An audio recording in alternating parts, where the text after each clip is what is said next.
Good afternoon, teacher. My name is ENG106. My name is Padalin. We are from Group 3 and today we go into summarize the story, and the title of the story is The Stove. Yes, there are three siblings living in the cabin. Gad is the older brother, Doran is the middle child, and Derek is the youngest brother. Derek was shot by Martin Duffer, so he cannot move his body. Gad left home to find a doctor to cure his brother. When he left, he told Doran to look after Derek and keep the stove going. The stove is like the center of the cabin. It keeps all of them alive.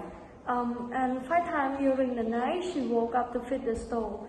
But and the day passed, it seems like her brother weaker even more. Yeah, as the day went on, her heart grew lighter because God hadn't come back.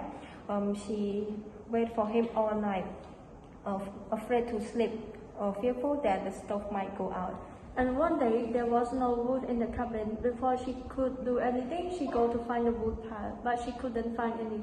And that time she was very angry, and she chopped everything in the cabin. And also the stove kept raw, ever hungry, but she had nothing to feed it. Yeah, and then she also went out again to find the wood to feed the stove, but she couldn't find any. And when she turned around, she saw a man was staring at her. The man was standing with rifle in his arm, and he was wearing a heavy fur, hid his face in the hood. Yes, she asked the stranger for help, but the stranger questioned her back. Why would he help her? Yeah. And at that time, she saw her bleeding hand, and the stranger helped her to chop the wood quickly, and he even carried the wood to the house and also feed the stove too. And Doran said to the man that he is a good man, but the man responded that it was just only for one night. Yeah, such a gentleman. Yeah. And then Doran was curious and she wanted to see his face, but the man changed the topic to something else.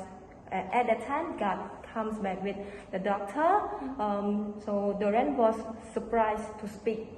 And she suddenly felt uncomfortable with the stranger. She asked the stranger again, "Who are you?"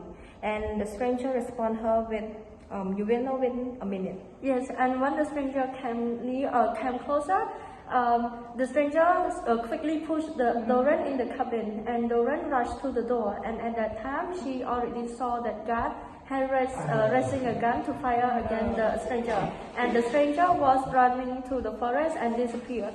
And in the end of the story, it turning out that the stranger was Martin Duffer. So our story has come to an end. Thank you for listening. Yes, bye bye.